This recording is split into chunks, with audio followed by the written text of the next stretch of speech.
Wait, now I got a lot of crotch. You do not have a lot of crotch. Well, you have a lot of the space. Yeah, that's what I'm saying. But I don't know about filler. Anyway. Look, there's my foot. There's your foot. Woo! Whoa! Welcome to Bonehead. This is episode part 2 of our interview with Jeff Burr. Episode part 2? Episode part 2. Okay. Episode part 2 with the magnificent, with the iconoclast Jeff Burr. Yes, it is. And the only unfortunate thing for Jeff is this episode starts off with a lot of your crotch. Yep. Sorry, Jeff. Well, now it's my knees. Yeah. Well, if you're watching it, if you're listening to it, you're not getting any Chad's crotch at all. If you zoom in, like right here, so it looks like a Smurf's butt crack. Yeah, on you. Yeah, if you. How do you know what a Smurf's butt looks like? Fantasy porn. That's sick. Why don't you masturbate to? Hey, ever since Katy Perry to real things like Jessica Rabbit. Anyway, moving right along.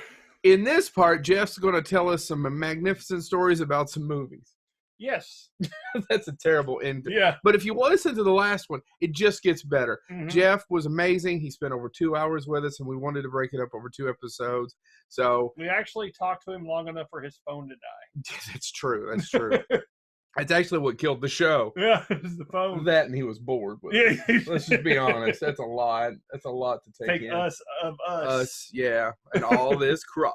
Anyway, and if people are listening, they have no idea what we're talking about right now. Only you people on the YouTubes are being punished for some reason. So thank you so much to Jeff. 4 of you. This is episode part 2 of Jeff Burr. Have a bit of a cold. Enjoy. Also, welcome to Bonehead. Welcome to Bonehead, and welcome back, Jeff Burr. Not welcome back, Cotter. Screw that show. Oh, it's great. I'm sorry. It's just funny. That's a good story. Who's another one? No, but then I sat next to him at a screening of a short film by Mike Williamson, which is a good little movie that Mike Williamson had directed. And Mike Williamson was his assistant editor on the Masters of Horror.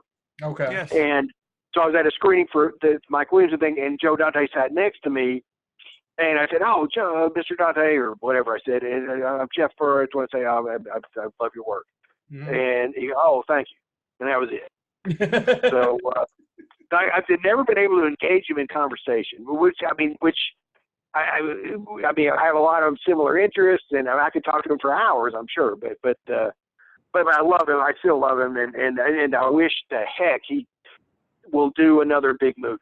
So at some point, Agreed. He's completely been screwed over by the industry, and I'm sure there's more than what I know. But a guy with that talent should be still making big movies. Agreed. And he hasn't made a big movie, a movie with a real budget since Small Soldiers, I think. But no, I think maybe Looney Tunes. He did that Looney Tunes back in. No, you're right. No, Looney Tunes back in action. That's 2004 or something. Is. Yeah, exactly. You're right about that. So anyway, but that's my joke.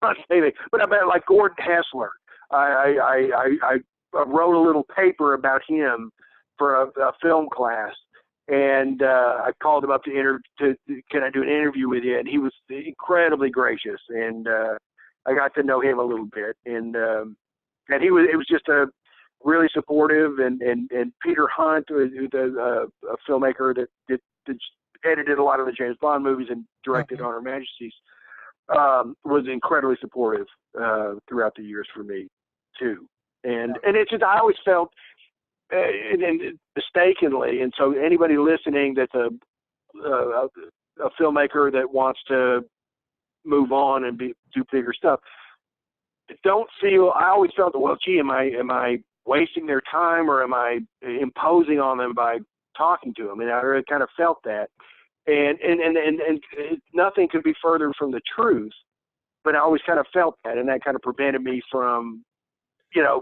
moving forward in certain way, like with Peter Hunt. I mean, I could have done more stuff with him and gotten to know him. I got to know him pretty well, but I could have gotten to know him better if I'd been a little more aggressive, and not aggressive like a rude or anything, but just take a but see what you guys are doing with podcasts. That's a wonderful thing, and those didn't exist in my era, my initial era. So, but that's a great. You would get to know a filmmaker by doing a podcast and then having a relationship, etc. Yeah, so it's a great icebreaker, I guess is what I'm saying. It has been fantastic. I wish more people felt like you did, but also basically podcasts are the fanzines of the 21st century. You know what I mean? The fan magazine. Sure. Oh no, exactly. Sure. But go ahead. And it's like a podcast potentially could be like a fanzine. Would have been published 20 years ago or whatever. Yeah, absolutely. So I want to talk to you about, I'm going to read off a list here of some of the fantastic actors you've worked with over the years. I'm going to start with Andrew Robinson, whom we all love. David Warner. David. Oh, love it. Yeah. Yeah, I love Andy. Andy, I feel there's unfinished business between Andy and myself. I mean, I feel, yes, because there was I cannot tell you the story, and Jeff, those are the stories we want to hear. The point being, I can't tell you the story because I did not tell it on the commentary on Pumpkinhead 2. And not that it's nothing against Andy at all. It's just an incident that happened, and so I can't. If I didn't say it there, I can't say it here. But one day I guess I'll save it for my book or something. But anyway, for me, again, it's kind of the Richard Lynch thing where I offered him something that was beneath his talent on some level. And I don't mean that, and he didn't look at it that way or anything. That's not the issue. But Andy is such a talented guy, and I knew him before I did the movie. And his wife Irene is wonderful, and she was very supportive of me. And Courtney too. Courtney knew Irene and Andy before I did, and so I was an admirer of Andy before I did Pumpkinhead 2. Mm-hmm. And I don't feel I served him as well as I could have in that film. And that's why I mean unfinished business. I want to work with him again in a different capacity, or a different kind of film. Right. And he's had an amazing career after the 90s, because he ended up teaching at USC. He was the head of the Master of Fine Arts acting program, and then he spends a lot of time. I think he spends like 2/3 of the year for like the last 15 years in France. So I've not seen Andy in many years, but I love him, and just a wonderful actor. And again, he's kind of like a Richard Lynch thing, where there's so many levels of Andy Robinson that haven't been tapped by film, by most of the films that he's done, Yeah. So Jeff, look at him in Charlie Varick. I mean, everyone says Dirty Harry, of course, we know that, but look at him in Charlie Varick. It's a different kind of performance, and the drowning pool. I mean, it's some stuff he's done. It's wonderful. And then Liberace and it's so funny you bring that up. I had never seen Charlie Varick with Walter Matthau. Is that directed by Don Siegel as well? Absolutely. Last of the Independents. Yes, exactly. I hadn't seen that till 2 years ago too. I don't know if I was on a kick of just catching some great movies, but anyway, Chad has a question. Go ahead, Chad. So Jeff, since we were talking about Pumpkinhead 2, and you had the great Andrew Robinson in that movie. But I got to ask, how the hell did you get Roger Clinton in that movie? Well, no, not that I got him. He was gotten for me. Oh, okay. Because what happened was Brad Kerboy, who owned the company that made the movie, was a big supporter of the Democratic Party in California. And he made it kind of his mission at that time, because Clinton had been elected in 92. This was in 93. He made it kind of his mission to make Roger Clinton some kind of, to put him in as many things as he could to help his music, to help his acting. And Roger, I will say this, he was incredibly cool to work with, and no airs at all, no attitude. He was there to do the work, and he loved Andy Robinson. He was a big fan of Dirty Harry. So he was like so happy to see Andy, and so I can't say anything but good things about working with Roger Clinton. Yeah, was he an actor? No, of course not. The problem with the scenes that Roger was in, he was surrounded by other non-actors except Andy. So that's one of my worst days as a professional filmmaker, shooting those scenes, because it was just I knew you knew because of Brad, you knew they would be in the movie no matter what. There's no cutting them out. So you would try to shoot another. It was like a 10-page day, which is a big day for. Oh man, that's a huge day. And you try to make as much coverage as you can to cut around stuff, and it was just, and Andy was getting frustrated, and it was not a good. My memory of that day was not good, because there was like guys like it was a parade of favors. There was Ron Rice, who owned Hawaiian Tropic, who later was in Dumb and Dumber. Yeah. They had a big Hawaiian Tropic scene. Then there was Bob Harvey, who was like the manager of Panavision. So he got great deals on the equipment. He could be in the movie. So it was like a parade of non-actors doing these scenes that made no friggin' sense. And just as bad as Andy Robinson felt on camera, I was cringing, and my gut was roiling off camera. Trust me, looking through the lens. I mean, it was that. But that's why it happened. It was totally Brad Boy's edict that Roger was going to be in the movie, and then that was going to be his part. And then he later composed a song for the end credits, which we had a better song for the end credits that was written by the gaffer. It was like this like kind of a Stax kind of R&B big horn thing, and it was hilarious. So we got to use a little bit of it towards the end of the credits, the end credits, and I wish that had been the total end credits, because it was a great song. The refrain of it was something like, "You don't want to mess with Pumpkinhead," or something like that. But the song itself was great production, and but Roger's song came first, and we kind of melded into the second song in the end credits. But that's how stuff works. And growing up as a filmmaker, amateur filmmaker, you never think of that kind of stuff, because you're working. I'm making the movie that I want to make, and this is how I want to make it. And in certain professional filmmaking, sometimes there are these crazy things that happen, especially on low budget filmmaking, that you like, why the fuck is this here? Well, here's why. There's always a reason. There's always a reason why some stuff is why is that there? Well, I can tell you why, because of that. There's usually a reason why, like the old what WTF scenes are there. That's a lot of the reasons. It's some producer, executive producer, whatever, issues.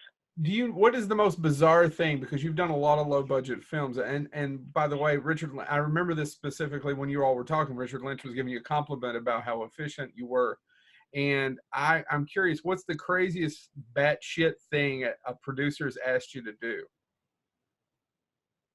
Man, I have to think about that because that's a long list, I'm sure. I mean, it is a long list. It is probably a long list because, like I said, you're working with low budgets. And you're right. You have to make deals with people to get things done.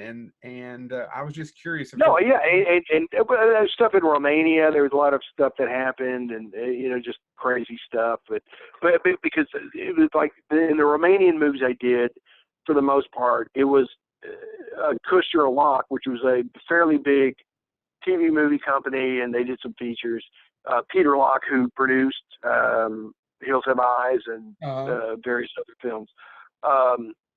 He was like a very strange guy to deal with, but I mean, an okay guy. I would always ask him about Hills Have Eyes. You always love that. But but with those movies, Peter Locke would give a certain amount of money to Charlie Band. Yep. To then give to Romania the Charlie Band figure in Romania to make the movie. So Peter Locke says he gave, let's say, it's never this, but let's say it was arbitrarily $1 million. Yep. Peter Locke says, I've got $1 million. So it's $1 million movie. But Peter Locke gives Charlie Band $700,000, let's say. And then Charlie Band gives Vlad in Romania $300,000.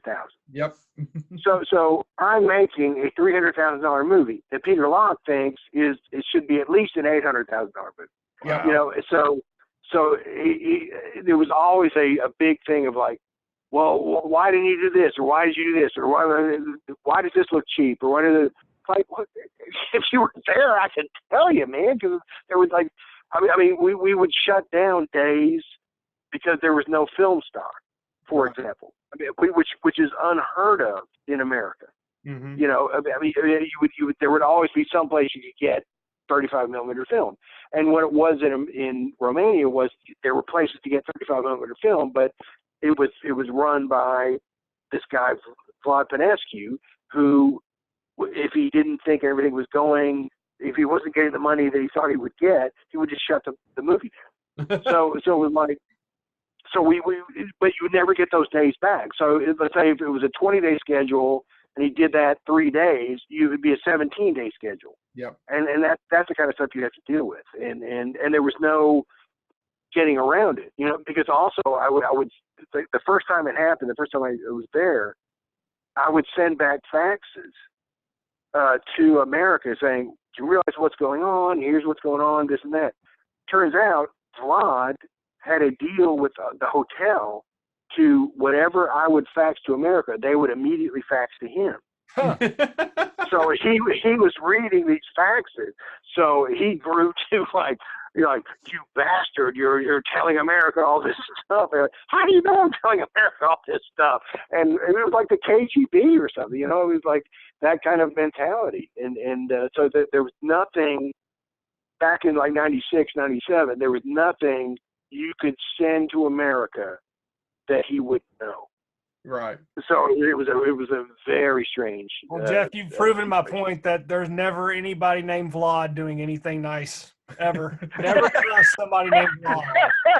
Yeah, pretty much. The guy named Vlad shows up, and you got to treat him with a little, gloves, because they're going to impale somebody. Say, you better be wearing Kevlar. Yeah, no. So. James and I were lucky enough to meet the writer Peter David. I don't know if you're familiar with him. Well, no, here's the thing.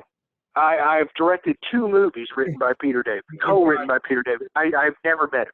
Okay. And I'll be honest, at the time, I didn't know who the fuck he was. That's okay. So we met Peter David, and Peter David, this is a long time ago. Actually, this is Madison, Wisconsin, James. We actually got to meet Harlan Ellison at the same place. And oh man, awesome. I would love to. I've never met him. Love to have met him.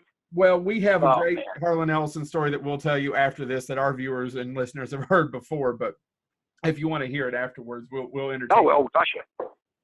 But what I was going to say is Peter David was like, oh, you got to tell us the Charlie Band story, because we've never met Charlie, but we've heard so many stories. And out of the 3 of us, I'm a huge fan of Charlie Band's films, such as the Puppet Masters 4 and 5, which you have done. So. Yeah.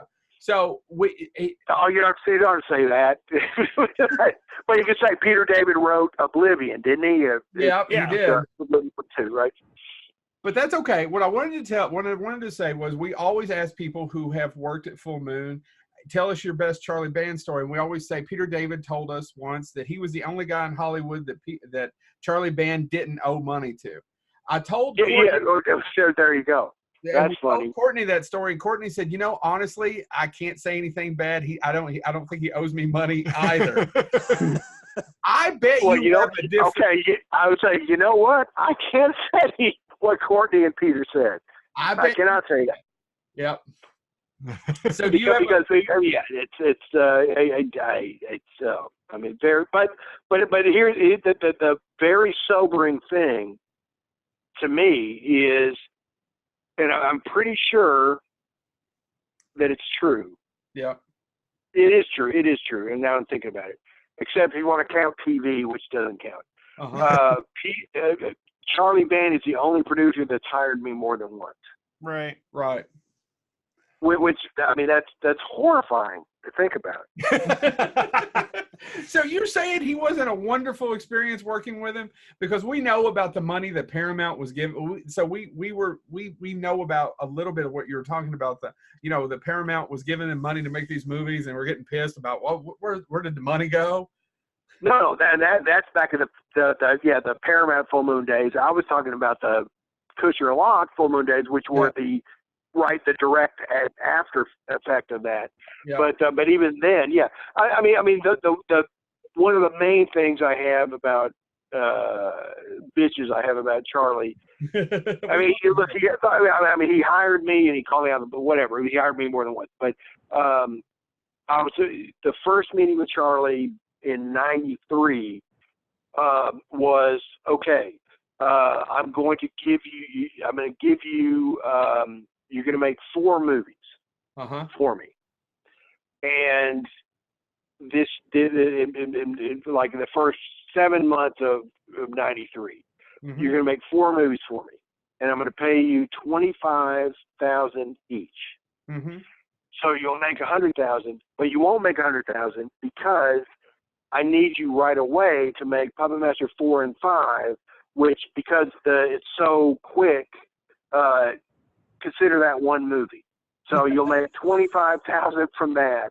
Then Oblivion 1 and 2, you'll make $50,000. So it'll be $75,000, and you'll go to Romania to make this Western. Yeah. And I love Westerns. I go, man, that sounds like a really good thing. And it's a short time commitment. For film, it's a short time commitment. Right. And so, okay, great. So I signed that contract. About halfway through Puppet Master 4 and 5, I get a phone call saying, somebody comes to me on the set and says, Charlie's on the phone for you right now. I go, what? I'm making a fucking movie. No, he needs to talk to you right now. So I go to the payphone or whatever it is at the time, and Charlie's like, I just watched the rushes of your Puppet Master stuff, and you know what? You're too good for Oblivion 1 and 2. You're just too good for it. So I want you to do. I think I'm switching you to Dark Angel. What do you mean you're switching me to Dark Angel? What the fuck is Dark Angel? Number 1. Number 2, I want to do Oblivion because it's a Western. Yeah. Well, no, you can't do Oblivion. No, you just can't do Oblivion. It's going to be Dark Angel. Click. And I'm directing a movie. So I'm going back to direct a movie. So ultimately, it comes down to Dark Angel. And it's like Dark Angel, I meet Matthew Bright, who's the screenwriter, and he's an angry guy. And I'm going, well, I mean, there's good stuff in it, but there's not so good stuff in it. Let's rewrite it. What are you talking about rewriting? Rewriting? What are you talking about? The script is the script. You shoot the script. And it's a screenwriter telling me this. So it's like, huh? What? And Dark Angel then gets delayed, and so it falls apart at that time. And then Linda Hassani ends up directing it. But that's how it all worked out. It's like, forget the contract. forget what he said. Yep. That's what. And let me be very clear. And Sam Irvin, who did direct Oblivion 1 and 2, did a great job and made a movie that I would not have made. That doesn't mean my movie would have been better, but he did a great job on it, and he had nothing to do with Charlie saying what he said to me. I don't know what possessed Charlie. I don't know. Anyway, so that's one of the things it's one of many things that irritates me about Charlie Band. Well, and we didn't mean to bring up. But that said, I mean, the good there are positive things about Charlie Band too. So, I mean, it's just I would never. I mean, you never say never in Hollywood, but in this case, I think I can absolutely say I'm very positive that I will never work for him again. So, what were some of his good traits?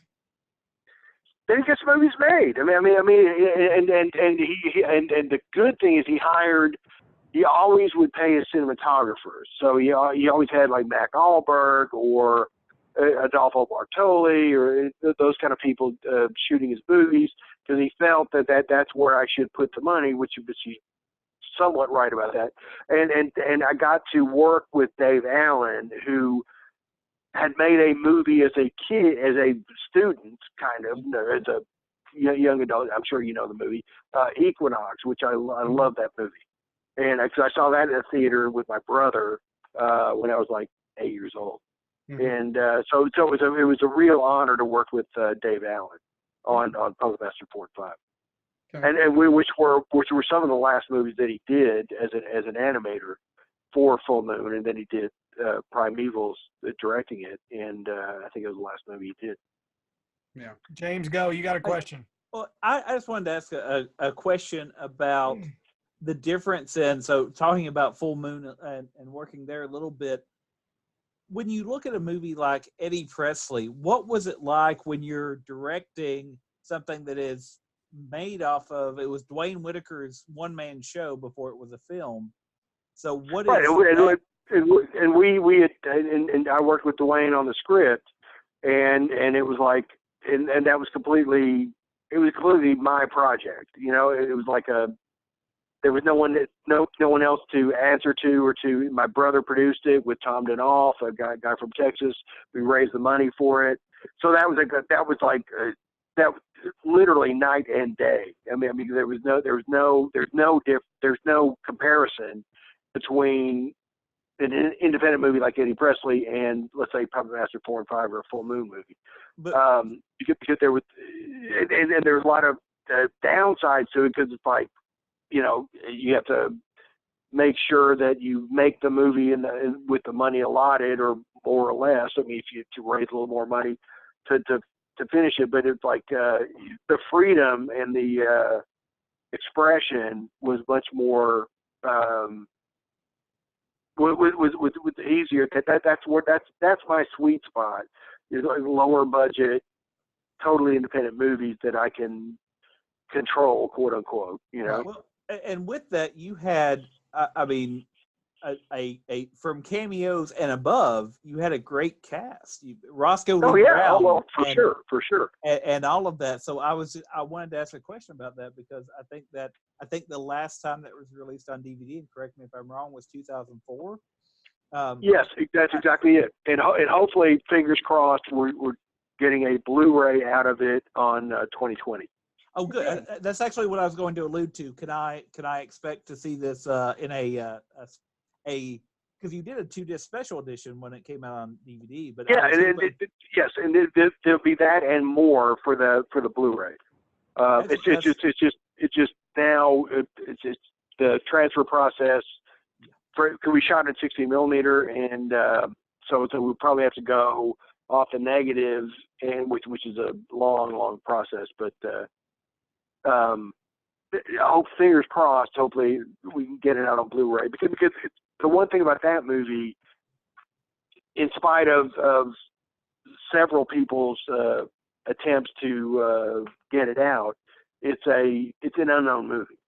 You know, basically it's an unknown movie, and which it did okay in certain festivals. I mean, it played festivals, and it was one of the first movies bought by the Sundance Channel, that kind of thing. But it was like very early in the Sundance Channel's penetration in the market, so not that many people saw it.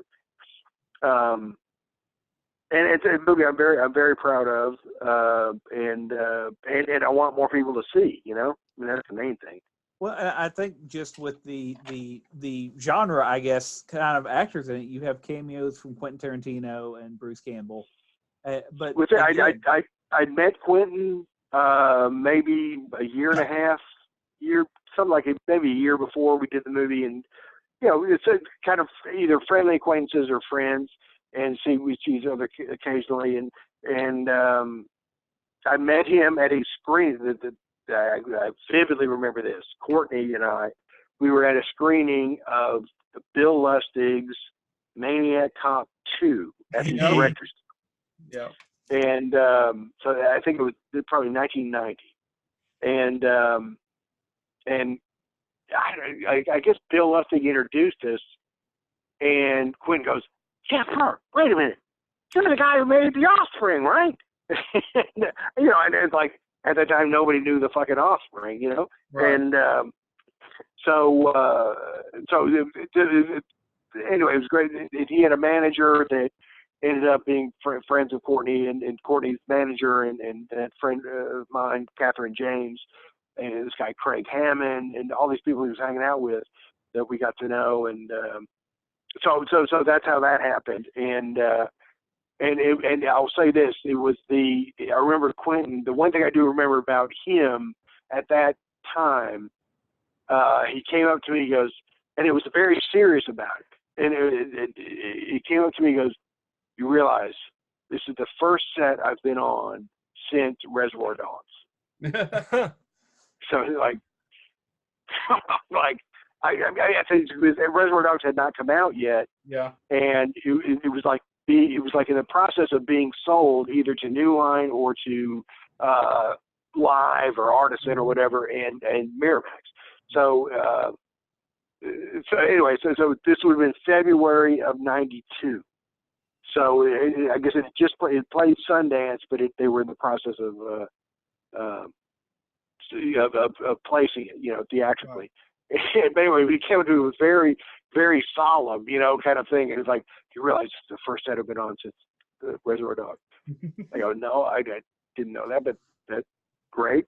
And anyway, so I can't say I'm a friend of Quentin's, but I would say if I saw him right now, he would be happy to see me, and we'd have a great talk.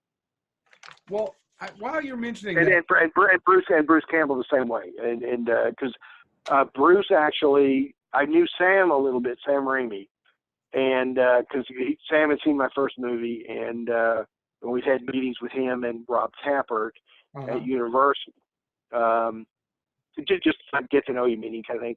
And I've been a big fan of Sam's, and so I'd asked him to do this, and he said, "Oh yeah, I'd love to," because Ted was in the movie. And then there was I think they went over on the John Landis vampire movie, Innocent Blood. Yes, I'm forgetting the title, Innocent Blood. Yes. And so he couldn't, so he was stuck in Pittsburgh or wherever, and so he got Bruce to do it. And I felt so bad. I'd met Bruce before and stuff, but I felt so bad because it was Bruce's anniversary. Oh. And you know, and he brought his wife there, and they had a cool like little picnic on the lawn there. So that was cool. But I felt, oh man, Bruce, if you need to know Bruce's bona fides as a independent film supporter, he did that movie on his anniversary. That's awesome. Yeah, Sam, and brought his wife. No offense. Sam Raimi was my favorite director growing up, and still kind of really is. No, not offense at all. No offense at all. I mean, Sam is just the funny thing about Sam, I feel that you've only scratched the surface of it, man. Oh, I mean, yeah. it's I like, think so too. you I know? don't think he's ever got the shot. I think if you look at a movie, But I would say I would be a little more harsh. I would say he hasn't taken the shot. No. yeah, He's got enough clout where he could do it. You know what I mean? He's got enough clout where he could do it. I don't know what it is, but I want to see it when he does it. I'll tell you, another reason why I hate Sam Raimi is that's the reason I've been stuck with these two assholes for over 20 years. College. No, I would say Sam Raimi has influenced more like independent horror filmmakers than anyone from his generation. There's no argument there at all. No, for sure. Yeah. And I would say probably ultimately even more than like a Robert Rodriguez or something like that. Evil Dead. Robert Rodriguez was influenced by Sam Raimi. If you look from Dusty. Oh, sure, for sure. Out of the fucking dead. Yeah. So I would definitely say if you point to like an independent film, it's certainly more than like who I love, like a Don Coscarelli. Right. I think Sam has been more influential than even Don to like low budget genre filmmakers. Yeah. Right. But Sam, I think the closest we got was A Simple Plan. If you've ever seen A Simple Plan, I think it's of course I've seen it. No, and The Gift, you got to give him credit for that. That is a good movie, but I wrote him a letter after the first Spider-Man because I felt that when I read about, not that I know shit, but it was like I read about all the studio what they tried to force on him to put the guys to play Spider-Man, like Jude Law to play Spider-Man. Yeah. The casting of Tobey Maguire that made the movie. Right. Whatever promise the movie had, Tobey Maguire was perfect for it. And he wrote me a very nice little letter back, and it was very cool. Very cool. Well, so we've been lucky enough to meet a lot of our idols in this, and he's the one we once again know people who know people, and I've never actually got to meet him, or talk to him. Him and Joe Dante. I haven't seen him in forever, but Bob Moravsky, if you know that name, I hope you do. Yeah. We've worked together several times, and he's a friend of mine, and so he's kind of like the intermediary for me with Sam, kind of thing. But the last time I saw Sam was at a screening. This will date me because I've been in LA on and off for a long time. The screening, preview kind of screening, rough cut screening of. What's it called? I'm blanking on the name now. The thing he did, the Gypsy Curse. Oh, Drag Me to Hell. Drag Me to Hell. Yeah, Drag Me to Hell. Drag Me to Hell. Alison Lohman. That's what I was trying to think of. Yeah. That's the last time I saw Sam. Okay. James, go ahead. I just wanted to bring up one other thing. So you, dating myself here. We know you're older shit. Go ahead. Yeah. Now I used to. Question, James. The guy's busy. Thank you for the support, guys. Anyway, you worked on a video game that was never officially released because the Atari Jaguar stunk. Hopefully check 2020 new releases for that too, because I'm getting that thing out. What happened with that, and Bob Moravsky, the guy I was talking about, the editor of it, it was a video game in the very quick window of these things were like basically interactive movies. Yes. Of which there were very few. Yeah, I was a big fan of Gale. Bob Gale did one. It was like a short film that played theaters. That had Christopher Lloyd in it, didn't it? Yes, it did. It was Mr. something, I want to say, I've never seen it, Jeff. I've never seen it either. Never seen it either. But it was like one of those things where you're watching a movie and something comes up on the screen. Should he go out the door? Should he stay in the room, or should he take the elevator? And people would press 1, 2, 3, whatever, and the majority would rule, and he would go in the elevator, whatever. So that's the mindset behind this movie. But then what happened was it was done for the Jaguar system of Atari. Uh-huh. And right when we finished the game, and the process was it was unbelievable, and the flow chart and all this stuff, it was just now would be hilarious to look at. Mm-hmm. Anyway, so the Christmas sales of the Jaguar gaming system were so abysmal that basically they canceled. They said, okay, stop.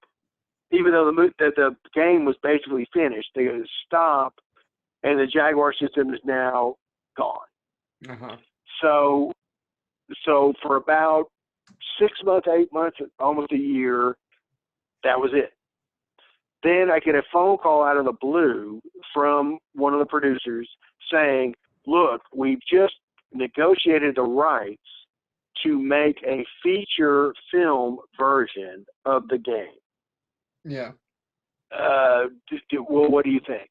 And we can make a feature version. We got all this. And so Brian Muir, who wrote Critters, it was a good friend of mine, and myself, we wrote the feature version of it, using stuff in different ways and combining all the footage we had and all this stuff. And then we shot like 8 more days, 10 more days in 96. Mm-hmm. We finished editing at like the end of 96.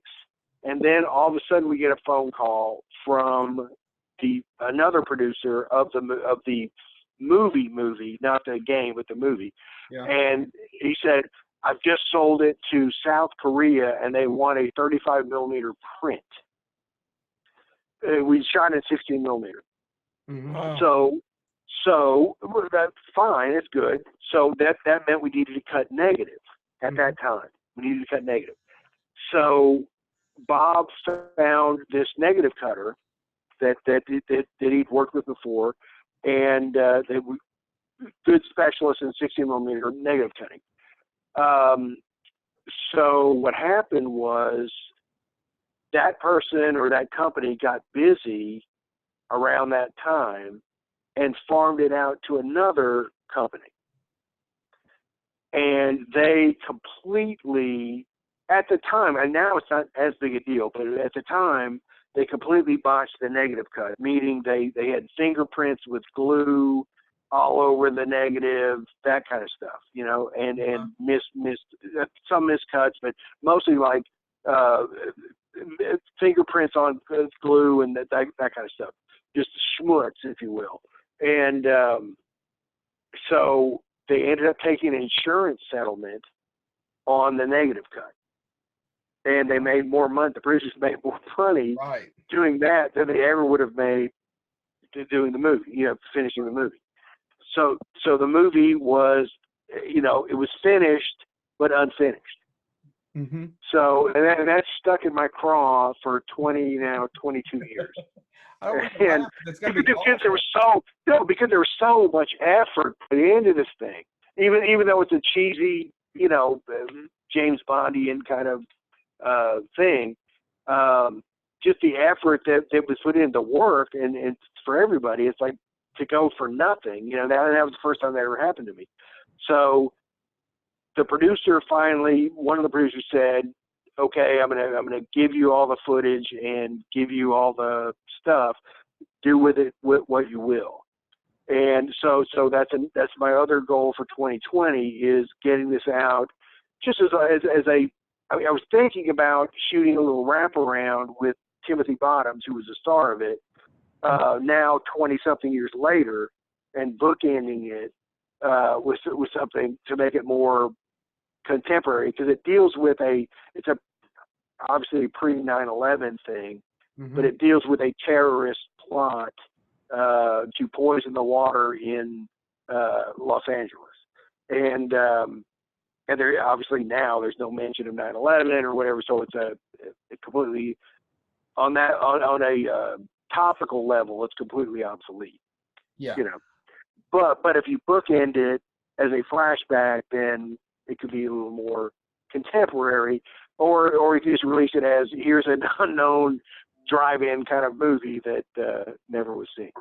Well, I don't know what to do with it.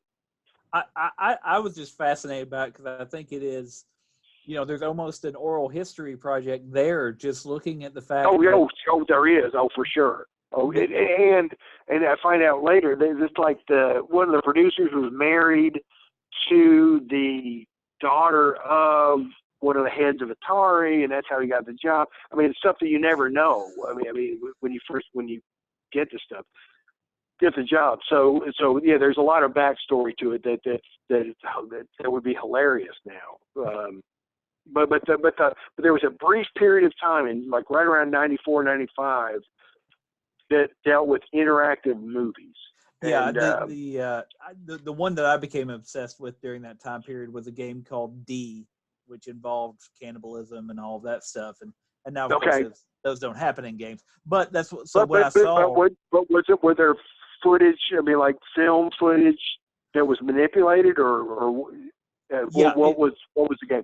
It was there was occasionally, like, it would be more, I guess, traditional video game when they first started doing CD games, so you could do it, and it would play a bit of actual recorded film, but then it had the computer animation in between. Gotcha. Manipulated.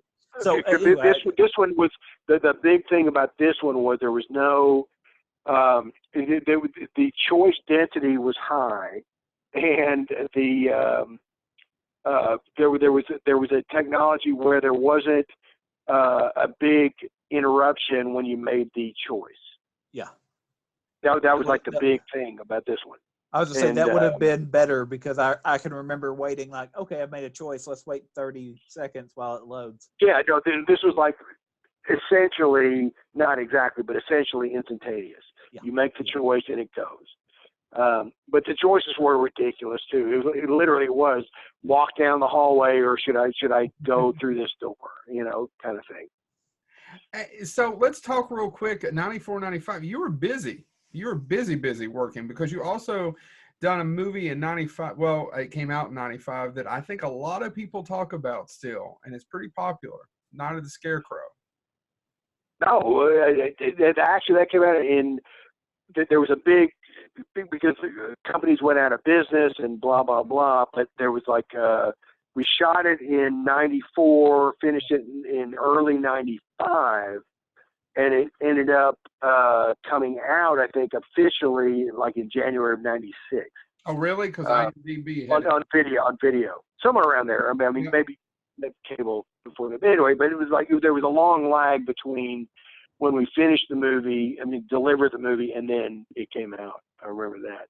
But no, thank you for saying that because that's a movie. Again, Bob Moravsky was the editor of that, and.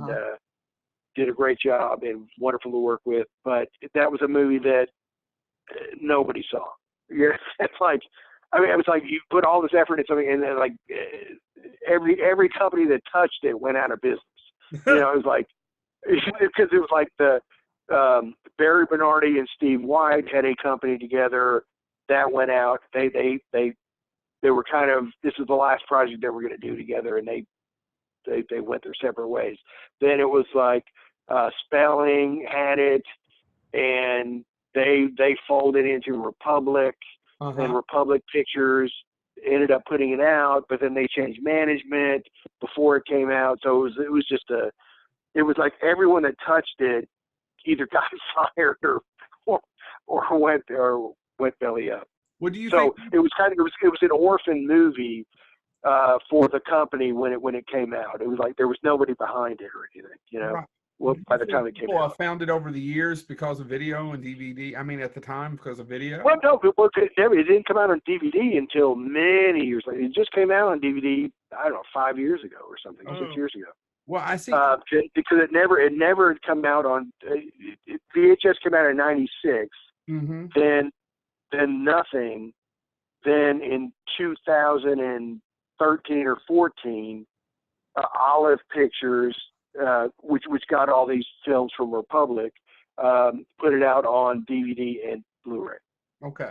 So there was a long period, I mean almost a 20-year period that there was no, and it never, to my knowledge anyway, I don't think it was never a cable staple or anything like that. I mean, and I never saw it on. Because I've met a lot of people who are fans of that movie. A lot of people talk. I mean, Night of the Scarecrow has a very huge cult following. That is new to me. It's good news to me, but yes, because it has a hell of a cast too. Yeah. Yeah, no, I agree with that. I mean, Gary Lockwood's in it, and Bruce Glover, and Disney Fun. Anyway, but that was kind of like you put your effort in the movie, and again, nothing really comes of it. And certainly career-wise for me, nobody saw it. Nobody cared.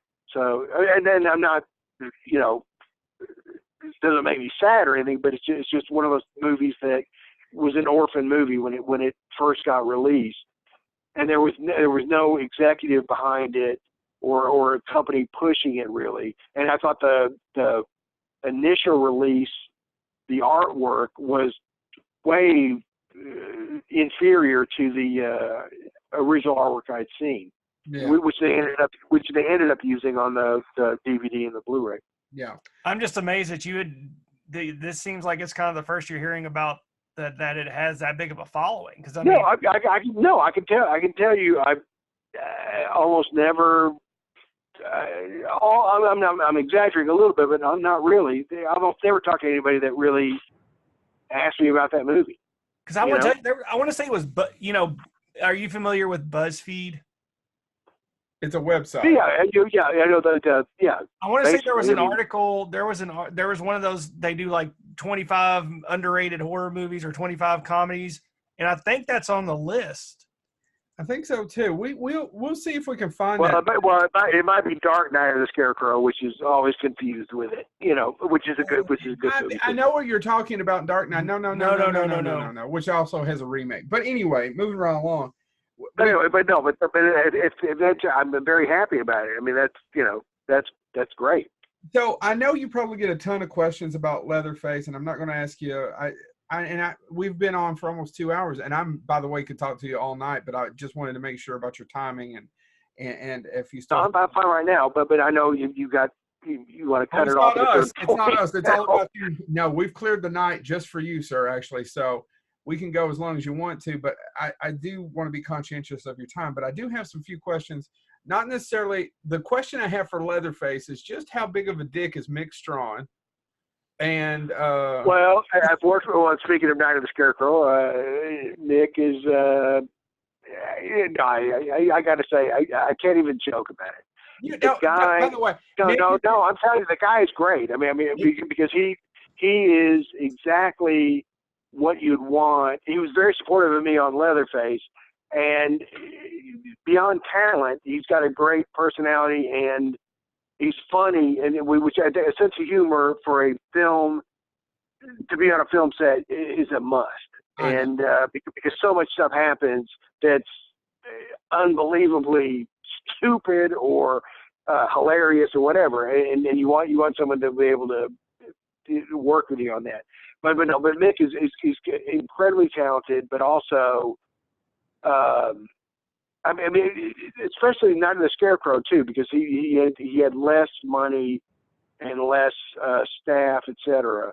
He's a roll up your sleeves guy, and that's what you want. That's what you want. Because that's how you are. That's how you have to make a movie on a lower budget. You can't. No one can sit there saying, "Oh, well, it's not my department" or whatever. No, you have to all. You're making the same movie, and you're the director's doing it, the production designer's doing it. You're making the same movie, and Mick was absolutely wonderful. And then the funny thing is, I probably do have more memories. I have good memory, but I have probably more memories of Mick on Night of the Scarecrow than Leatherface. Yeah. Because a lot of stuff that Mick did on Leatherface was already done by the time I started on it. I started late on Leatherface. Really? Because of I replaced another director, but the other director may not have been exactly hired. It was just a very strange experience in the sense of how they did that movie in the pre-production phase. Yeah. Because they'd gone through, they'd wanted other directors, and they'd gone through lists, and they never made a decision. Then they made a decision, but they never, according to Mick, which I just found out when I did his podcast, they never actually hired the guy. But they had worked with the guy for like a month and a half or 2 months, and they never actually officially hired him. And then he had to leave because he had a commitment that he'd forgotten about or didn't talk about on a TV show. So he left them kind of in the lurch, or they left him, or however it happened. So they were going, fuck, we got to get a director in here, because we started shooting in about 2.5 weeks. And so that enter Jeff Burr on that. So in pre-production, I had very little pre-production with Mick, but during production I had a lot of experience with Mick. But on Night of the Scarecrow, it was much more traditional. In terms of, I probably had 3 or 4 or 5 weeks with Mick, and it was wonderful to work with. I mean, just and did a hell of a job on that movie for very little money, and made it look like a much bigger movie. Well, and of course I'm being facetious, but don't tell him I said anything positive about him. But what little success we've had, there have been several people who have tried to take credit for it, like that always happens. You know exactly what I'm talking about. The success has, what is it? Something, success has many fathers, or something like that. Yeah. No. Success has many fathers. Failure is an orphan. Is an orphan, is a bastard at best. Yes. So, what little success we've had, and it's by no means anything important, but I have to say, and don't tell him I said this, he may listen someday, it probably Mick is one of the top ones for that. Yeah.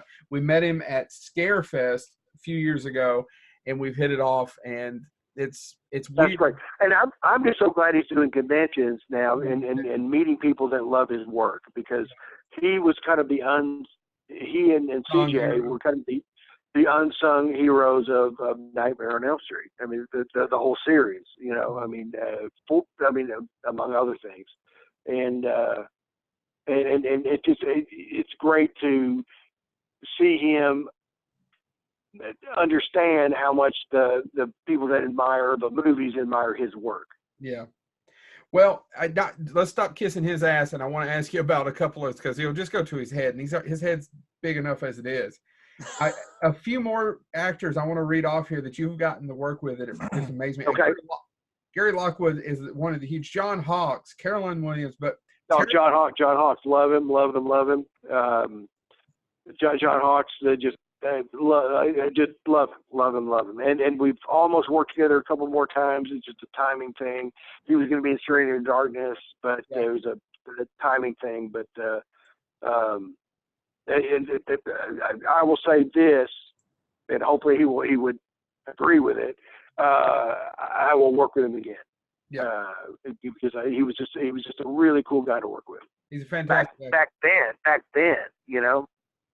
So let me ask you, did you have any inkling that he or Vigo were going to be as big as they became? No, Vigo you knew already, because Vigo had a weird, like the agent and stuff. It was a miracle he did that movie. Really? Truly, yeah, because he was turning down stuff at that time, and it was just that was it. The other case, John Hawkes was bad timing. Vigo, it happened to be good timing for him, and it all worked out. So yeah, but yeah, you definitely knew he was going to be. I mean, nominated for Academy Awards, I don't know, but you knew he'd be a force in the industry, or could be if he wanted to be. Yeah, you know, he had very interesting looks, incredible work ethic, and just a great guy to work with. I mean, he was just. You would give him some suggestions. He would run with them. He would have his own suggestions. Just what you want, at least what I would want out of an actor, a guy with his own ideas, and then also would take ideas that I have and kind of coalesce them, and never attitude, always showing up and ready to work, you know, and affectation at all. Knowing his lines and hitting his marks. You know, and they're just there for the work. Mm-hmm. And then that's the one, for me as a director, those are the guys that you would kill to work with. Yeah. You know.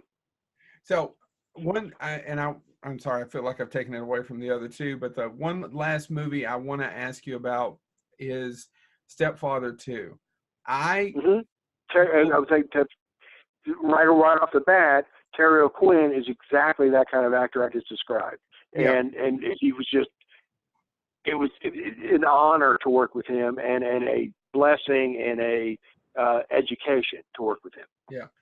It was one of those movies that I saw. I'm 41 years old, so I was at the age where I was watching it way too young and appropriately, right? But, Broken Home, it was great. I saw that before I ever seen the original, and I still prefer it. And it was a staple of something. For some odd reason, at that age, I've probably watched that movie way too many times when I was young, and I enjoyed it so much.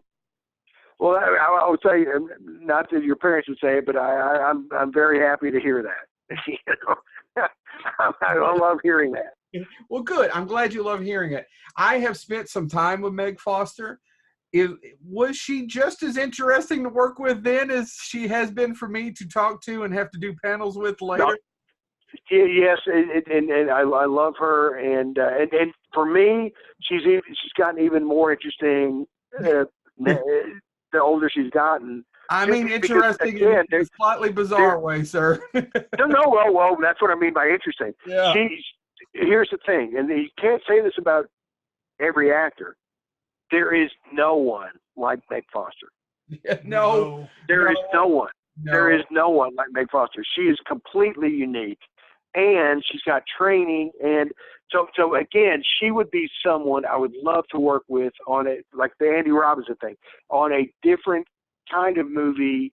Now, she would be. She's incredibly compelling to watch. You can't take your eyes off her. Agreed. You know, and not that I'm a, Rob Zombie fan, quote unquote, but I'm just so happy that he cast her in several movies. I mean, it just because she should work every day. Agreed. She is an interesting person to try to interview on a stage. Oh, I can't imagine. I can't imagine that. Some people are. Man. So I've done this quite a few times.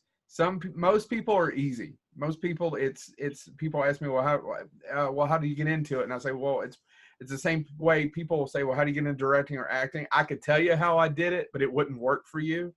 You've heard that story before. Sure. Right? No. In other words, everyone's path is different. I mean, I could tell you my path, but that wouldn't necessarily work. That wouldn't necessarily work for you, right? So what she wasn't bad. I've had a couple that have been bad, but it was challenging. Is a good word to use. Challenging. No, because I'm sure she went off in tangents or whatever. Yeah, connecting A to B would be challenging. Yeah. Yes, absolutely. I can see that. But I love her, and I worked with her again on a movie in like '97 called Spoiler, which is a strange little movie. But she was. I mean, she was. I enjoyed working with her almost more on the Spoiler movie than on Stepfather 2, because Stepfather 2, she wasn't my choice. It wasn't my first choice, I should say.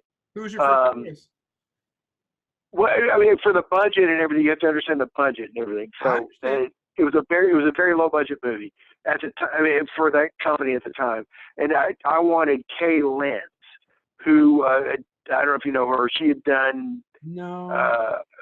She look her up. I mean, she's an interesting actress, but she was more the physical type that the Stepfather would have gone for. Uh-huh. Kind of a all-American, sexy but all-American kind of, where Meg is a little more exotic, a little more. Yeah. I mean, not just the eyes, but just in general. I mean, so that was the first time the Stepfather 2 was the first real professional movie I ever did, in the sense that it was hired to make, as opposed to making myself. So that was the first time negotiating executives and people questioning your choices and all that kind of stuff.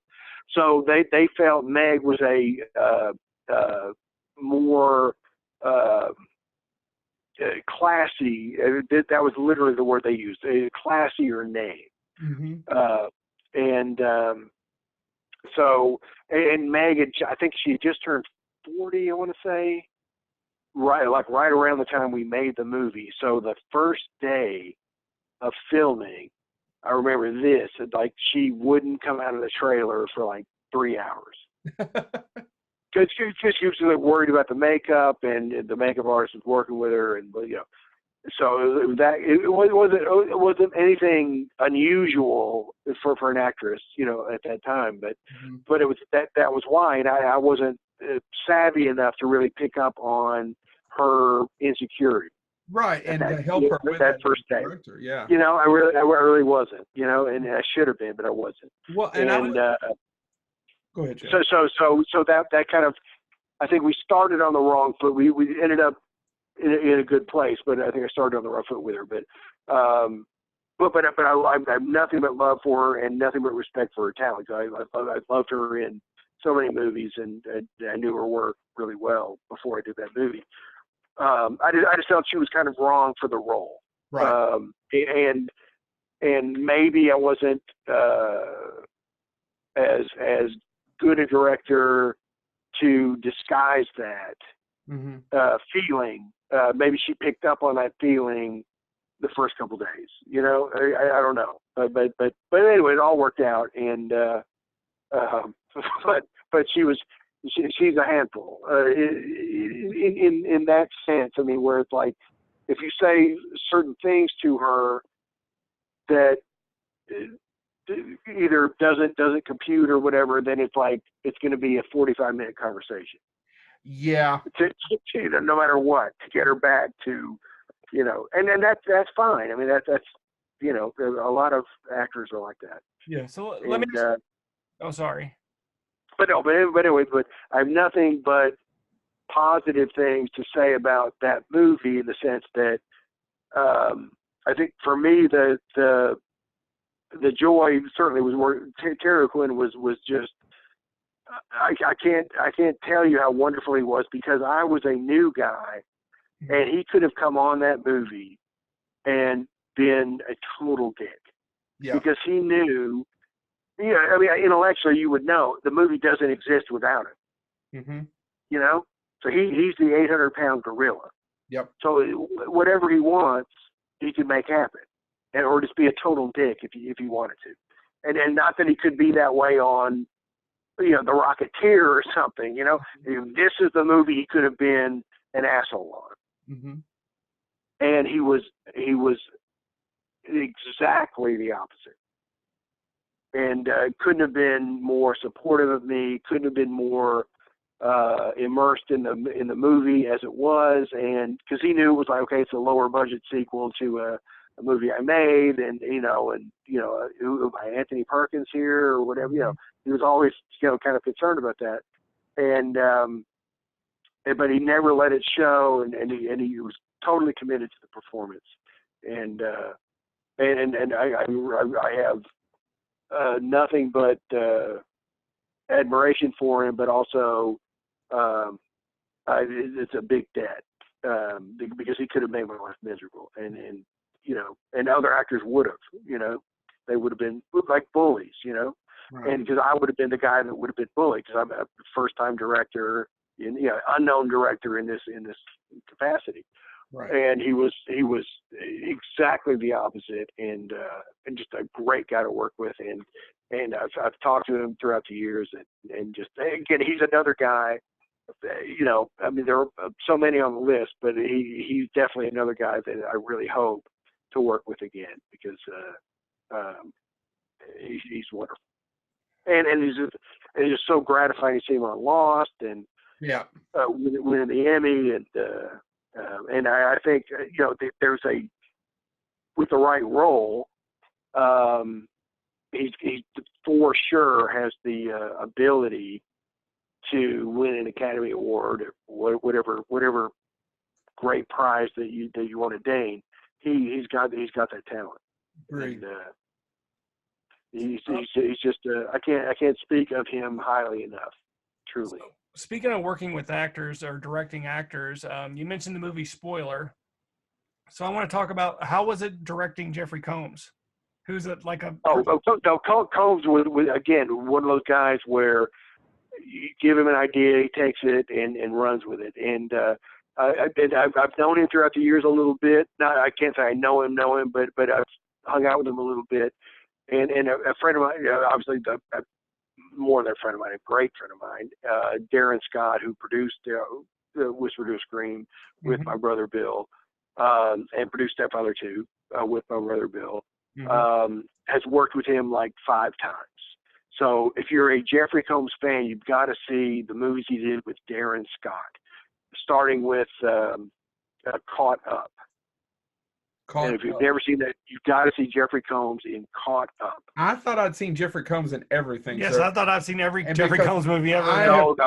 This is a different role for him, and because Darren had worked with him on Love at a 45, directed by Carter role. That is which is a great role for him. Yeah, and so Darren directed his first movie in 97, came out in 98, and he wanted Jeffrey in it, and so he plays this. You've got to see it. I mean, if you're a Combs fan, you got to see it. But he's worked with him subsequently. Did Dark House with him and some other movies too. Anyway, Combs is great to work with. Not was, is great to work with, and just did a wonderful job. I didn't get a chance to edit the movie because I was kind of let go of that movie right after shooting. Oh, because the editor was a girlfriend of the producer, and the producer got back from Cannes and he wanted to direct the movie, but he had to go to Cannes for business, and therefore he ended up kind of directing it post. Which is unfortunate. Yeah. So I've got 10% battery here. Oh yeah. So well, as we quick, ask me good questions real quick. No, well, we'll wrap up. Do you have anything else? There's just one more actor that I was kind of curious about. You're working with him on Johnny Misto. You worked with, he's kind of unknown, but he shouldn't be. Michael Ansara. No, he's passed away now. But Michael Ansara, he was a big character actor throughout probably he had 40 or 50-year career. And to our great. Wonderful. We know him mostly as he was Victor Freeze in Batman the Animated Series. Yes, exactly. But he also, like genre-wise, he did a movie called The Manitou. If you ever saw that, I've seen it with Tony Curtis. And I think I want to say he's in Grizzly too. I think I could be wrong on that, but no, Day of the Animals. He did 2 movies with William Girdler. But Michael Ansara was great. He was just a wonderful guy. He used to be married to Barbara Eden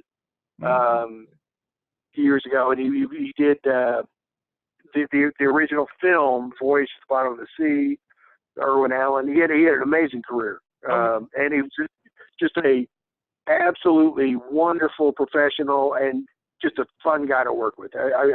That's another case where it's an honor to have worked with him. Oh, I'm sure. Truly. All right. So before we wrap up, what I want to ask you is what do you want to talk about that you got coming up? So we got a couple things. Yeah. A couple things. I'm working on a script, finishing script, horror film. First horror film I've done in years, with a talented writer from Florida named Jonathan Dornelis. We're working on this. We've been working on it for a year now, and we're gonna get it made in 2020. It's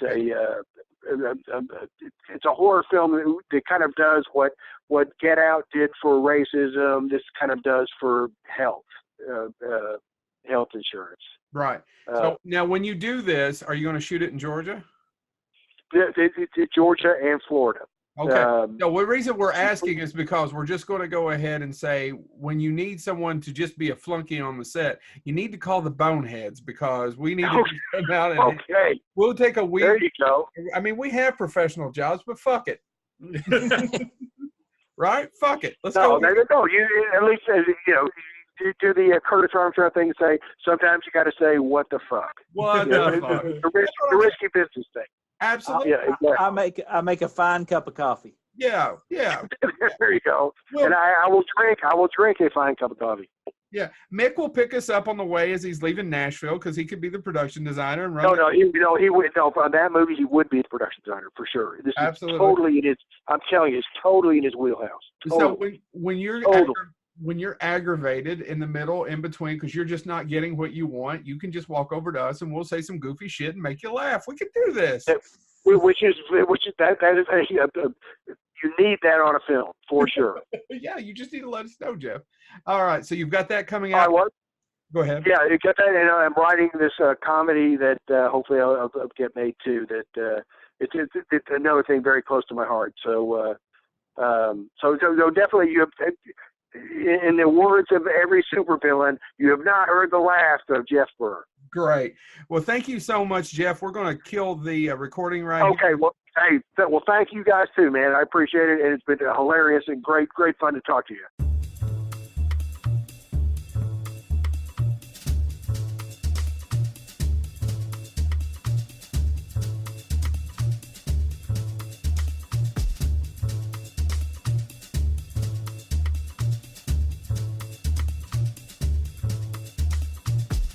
Uh-huh.